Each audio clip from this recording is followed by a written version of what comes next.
ನಿನ್ನೆ ಕಲಬುರಗಿಯಲ್ಲಿ ಒಂದು ಸಮಾವೇಶ ಇತ್ತು. ಅಲ್ಲಿ ಸಮಾವೇಶದಲ್ಲಿ ಲಕ್ಷ್ಮಣ ಸವದಿಯವರು ಭಾರತ್ ಮಾತಾ ಕಿ ಜೈ, ಭಾರತ್ ಮಾತಾ ಕಿ ಜೈ ಅಂತ ಹೇಳಬೇಕು ಅಂತಂದರೆ ಅದಕ್ಕಿಂತ ಮೊದಲು ಪರ್ಮಿಷನ್ ಪಡ್ಕೋಬೇಕಾಯ್ತು ಮಲ್ಲಿಕಾರ್ಜುನ ಖರ್ಗೆ ಅವ್ರ ಹತ್ರ. ನೀವು ಅನ್ಯತಾ ಭಾವಿಸಬಾರ್ದು, ನಾನೊಂದು ಮಾತು ಹೇಳ್ತೀನಿ ಅಂತೇಳಿ.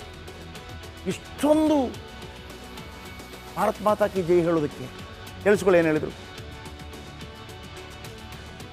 ದಯವಿಟ್ಟು ಖರ್ಗೆ ಸಾಹೇಬರು ಅಪಾರ್ಥ ಮಾಡ್ಕೋಬಾರ್ದು.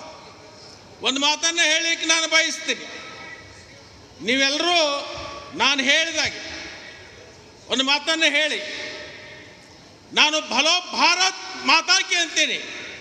ನೀವೆಲ್ಲರೂ ಕೂಡ ಗಟ್ಟಿ ಮುಷ್ಟಿಯನ್ನು ಮಾಡಿ ನೀವು ಜೈಕಾರ ಹಾಕಬೇಕು. ಅವರಿಗೆ ಗೊತ್ತಾಗಬೇಕು, ಕಾಂಗ್ರೆಸ್ನವರು ನಮಗಿಂತಲೂ ಹೆಚ್ಚು ದೇಶಭಕ್ತರಿದ್ದಾರೆ ಅಂತಕ್ಕಂಥದ್ದು ಅವರಿಗೆ ಸಂದೇಶ ಕಳಿಸ್ಬೇಕು. ಭಾರತ್ ಮಾತಾ ಕಿ, ಭಾರತ್ ಮಾತಾ ಕಿ. ಇದು ಇಲ್ಲಿ ಅಷ್ಟೇ ಅಲ್ಲ, ಇದು ಹೋಗಿ ಬೆಂಗಳೂರು ದಿಲ್ಲಿಗೆ ಮುಟ್ಟಬೇಕು. ಭಾರತ್ ಮಾತಾ ಕಿ ಅಂದಾಗ ಜೈಕಾರ ಬಂತಲ್ಲ, ಯಾರಾದರೂ ಕಾಂಗ್ರೆಸ್ ಅವ್ರು ಬೇಡ ಅಂದ್ರ? ಎಲ್ರಿಗೂ ಭಾರತ ಬಗ್ಗೆ ಹೆಮ್ಮೆ ಇದೆ ತಾನೆ. ಆಮೇಲೆ ಭಾರತ್ ಮಾತಾ ಕಿ ಜೈ ಒಂದೇ ಮಾತ್ರ ಕಾಂಗ್ರೆಸ್ಸಲ್ಲಿ ಇರಲಿಲ್ವ ಮೊದಲಿಂದಲೂ ಕೂಡ? ಇವತ್ತು ಅಂಥ ದಯನೀಯ ಪರಿಸ್ಥಿತಿ ಯಾಕೆ ಬಂತು? ನಾನು ಕೇಳಲ್ಲ ಅಂತ ಮಲ್ಲಿಕಾರ್ಜುನ ಖರ್ಗೆ ಅವರು ಇದಕ್ಕೆ ಉತ್ತರ ಕೊಡಬೇಕು. ಭಾರತ ದೇಶದಲ್ಲಿ ನಿಂತು ಭಾರತ್ ಮಾತಾ ಕಿ ಜೈ ಅಂತ ಹೇಳೋದಕ್ಕೆ ಯಾರ ದೊಣ್ಣೆ ನಾಯಕನ ಅಪ್ಪಣೆ ಬೇಕ್ರಿ? ಭಾರತ ದೇಶದ ಮಣ್ಣಲ್ಲಿ ನಿಂತು ಭಾರತ್ ಮಾತಾ ಕಿ ಜೈ ಅಂತ ಹೇಳೋದಕ್ಕೆ ಯಾರ ದೊಣ್ಣೆ ನಾಯಕನ ಅಪ್ಪಣೆ ಬೇಕಾಗಿಲ್ಲ. ಒಂದೇ ಮಾತರಂ ಅಂತ ಹೇಳೋದಕ್ಕೆ ಯಾವುದೇ ದೊಣ್ಣೆ ನಾಯಕನ ಅಪ್ಪಣೆ ಬೇಕಾಗಿಲ್ಲ. ಯಾವುದೋ ತುಷ್ಟೀಕರಣಕ್ಕಾಗಿ ಅದನ್ನು ನಿಲ್ಲಿಸಬೇಡಿ. ಮಲ್ಲಿಕಾರ್ಜುನ ಖರ್ಗೆ ಅವರು ಹೇಳಬೇಕು, ಭಾರತ ದೇಶದಲ್ಲಿ ಕಾಂಗ್ರೆಸ್ನಲ್ಲಿ ಭಾರತ್ ಮಾತಾ ಕಿ ಜೈ ಅಥವಾ ಒಂದೇ ಮಾತರಂ ಹೇಳೋದಕ್ಕೆ ಯಾವುದೇ ಅಭ್ಯಂತರ ಇಲ್ಲ ಅಂತೇಳಿ ಘಂಟಾಘೋಷವಾಗಿ ಹೇಳಬೇಕು. ಈ ರೀತಿಯ ಒಂದು ಅಸಹನೀಯ ದಯನೀಯ ಪರಿಸ್ಥಿತಿಗೆ ಬರಬಾರ್ದಾಗಿತ್ತು.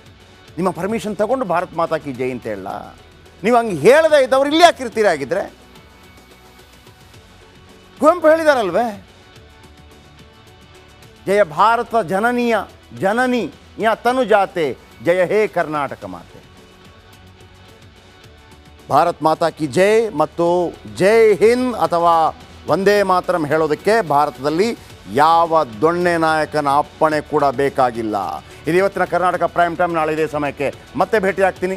ರಿಪಬ್ಲಿಕ್ ಕನ್ನಡ, ಇದು ನಿಮ್ಮ ಧ್ವನಿ. ನಮಸ್ತೆ, ನಮಸ್ಕಾರ. ಕರ್ನಾಟಕ ಪ್ರೈಮ್ ಟೈಮ್ಗೆ ಸ್ವಾಗತ. ನಾನು ಜಯಪ್ರಕಾಶ್ ಶೆಟ್ಟಿ. ಇಡೀ ಕರ್ನಾಡು ಇವತ್ತು ರೆಬೆಲ್ ಆಗಿ ನಿಂತಿದೆ. ಈ ಹಗರಣಗಳನ್ನು ಸದನದಲ್ಲಿ ಪ್ರಸ್ತಾಪ ಮಾಡಲು ಕೂಡ ಕಾಂಗ್ರೆಸ್ ಹಿಂದೇಟು ಹಾಕಿದ್ದೇಕೆ? ನಿಮ್ಗೆ ಸಂಬಳ ಅದಕ್ಕೆ, ನಿಮಗೆ ವಾಹನ ಅದಕ್ಕೆ, ನಿಮಗೆ ವೆಪನ್ ಅದಕ್ಕೆ, ನೀವು ಅದನ್ನು ಸೆರೆ ಹಿಡಿಬೇಕಾಗಿದೆ. ನೀವು ವಿದ್ಯುತ್ ಬರ ಇದೆ ಅಂತ ಹೇಳ್ತಾ ಇದ್ದೀರಿ. ಎಲ್ಲಿ ಬರ ಇದೆ ನೀವು ಹೇಳಬೇಕು. ಪಾಕಿಸ್ತಾನ್ ಆಕ್ಯುಪೈಡ್ ಕಾಶ್ಮೀರ್ ಅದು ಎಂದೆಂದಿಗೂ ನಮ್ಮದು. 40 ಮೆಷಿನ್ಗಳು ತಂದಿತ್ತು ನೋಟ್ ಎಣಿಸುವುದಕ್ಕೆ, ಅದೇ ಹಾಳಾಯಿತು. ಮಥುರಾದ ಗಲಾಟೆ ಇದೆಯಲ್ಲ, ಅದು ಸ್ಥಳೀಯವಾಗಿ ಕೂತು ಪರಿಹರಿಸಬಹುದಾದಂಥ ಕಾನೂನಿದೆ. ಗ್ಯಾರಂಟಿ ಯೋಜನೆಯಿಂದ ನಷ್ಟ ಆಗಿದೆ, ಲಾಭ ಆಗಿದೆ, ದಯವಿಟ್ಟು ಹೇಳಿ. Dawood Ibrahim most wanted criminal ಯಾವಾಗಾದ ಅಂದರೆ ಇಲ್ಲಿ ತನಕ ಭಾರತ ದೇಶದಲ್ಲಿ ಓರ್ವ ದಲಿತ ಪ್ರಧಾನಿಯಾದಂಥ ಇತಿಹಾಸವೇ ಇಲ್ಲ. ರಿಪಬ್ಲಿಕ್ ವರ್ಲ್ಡ್ ಆಪ್ ಇದು ಕೇವಲ ಅಪ್ಲಿಕೇಶನ್ ಅಲ್ಲ, ಸಮಗ್ರ ಸುದ್ದಿಗಳ ಸಂಪರ್ಕ ಮಾರ್ಗಕ್ಕೆ ಕ್ರಾಂತಿಕಾರಿ ಬದಲಾವಣೆ. ರಿಪಬ್ಲಿಕ್ ವರ್ಲ್ಡ್ ಆಪ್ ಕೇವಲ ಸುದ್ದಿ ಅಪ್ಲಿಕೇಶನ್ ಅನ್ನ ಪರಿಚಯ ಮಾಡ್ತಾ ಇಲ್ಲ, ಬದಲಾಗಿ ಡಿಜಿಟಲ್ ಸುದ್ದಿ ಬಳಕೆಯ ಹೊಸ ಯುಗಕ್ಕೆ ನಾಂದಿ ಹಾಡ್ತಾ ಇದೆ.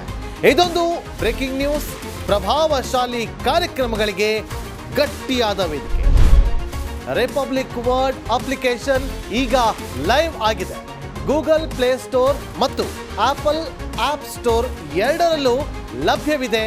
ಈಗಲೇ ಡೌನ್ಲೋಡ್ ಮಾಡಿ.